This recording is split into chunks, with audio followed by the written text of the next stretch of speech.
அடிப்படையில் தான் பல பணிகள் செஞ்சோம். இப்போது திராவிட முன்னேற்ற கழகம் ஆட்சி வந்த பிறகு சென்னை மாநகரத்துடைய பொறுப்பை மாநகராட்சி ஏற்ற பிறகு திமுக ஏற்ற பிறகு பல்வேறு பணிகளை சென்னைக்கு செஞ்சுருக்கிறோம்.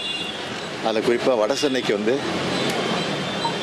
சட்டமன்றத்தில் ஏற்கனவே 1000 கோடி ரூபா மதிப்பீட்டில் வட சென்னை வளர்ச்சி திட்டத்துக்காக ஒதுக்கி ஒரு அறிவிப்பு வெளியிட்டேன்.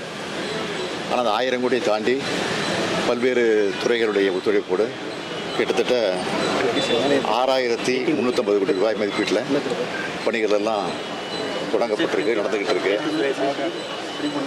மொத்த பணிகளை பொறுத்தவரைக்கும் 252 பணிகள். அந்த 252 பணிகளில் 30 பணிகள் முடிக்கப்பட்டிருக்கு முழுமையாக. 166 பணிகள் நடந்துக்கிட்டு இருக்கு. விரைவில் இந்த பணிகளும் முடிவடைய இருக்கு.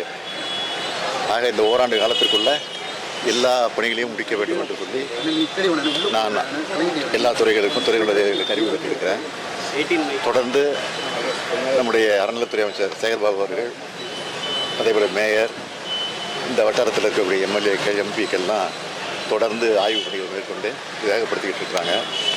நானும் இது 2வது முறையாக ஏற்கனவே அடிக்கல் நாட்டு விழாவில் கலந்துக்கிட்டாலும் தொடர்ந்து நானும் அந்த பணிகளை தொடர்ந்து ஆய்வு பண்ணிகிட்டு இருக்கிறேன். துணை முதலமைச்சரும் ஆய்வு பண்ண சொல்லியிருக்கிறேன். அவரும் நகரில் செஞ்சுருக்காரு. அதே மாதிரி அந்தந்த சம்மந்தப்பட்ட துறையினுடைய அமைச்சர்களையும் ஆய்வு பண்ண சொல்லி நான் குறிப்பிட்டிருக்கிறேன். அவங்களும் அந்த பணியை வேகப்படுத்திட்டு இருக்கிறாங்க. வட சென்னையை பொறுத்த வரைக்கும் இது ஒரு வளர்ந்த சென்னையாக நிச்சயமாக இந்த ஓராண்டு காலத்திற்குள் உருவாகும் என்று நான் எனக்கு நம்பிக்கை இருக்கு.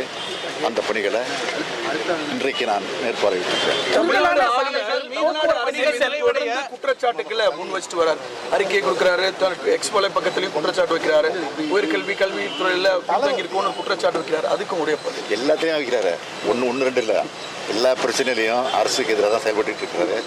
அது எங்களுக்கு நல்லதாக இருக்குது. தொடர்ந்து அதை செய்யணும்னு நான் நினச்சிக்கிட்டு இருக்கிறேன். ஏன்னா அதை செய்ய தான் எங்களுக்கு மட்டும் இல்லை, மக்களுக்கு வேகம் வருது.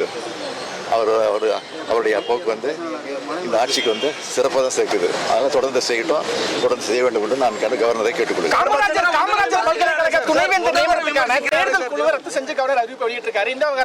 அதான் அவர் தொடர்ந்து இந்த வேலை தான் பண்ணிட்டு இருக்கிறாரு. அதை நாங்கள் நீதிமன்றத்தில் ஏற்கனவே வழக்கு போட்டிருக்கிறோம். உச்ச நீதிமன்றத்தில் வழக்கு இருக்கு. ஒரு 4ஆம் தேதியிலிருந்து வழக்கு தொடர்ந்து நடக்க இருக்குது. அப்போ தெரியும். பட்ஜெட் கூட்டத்தொடர்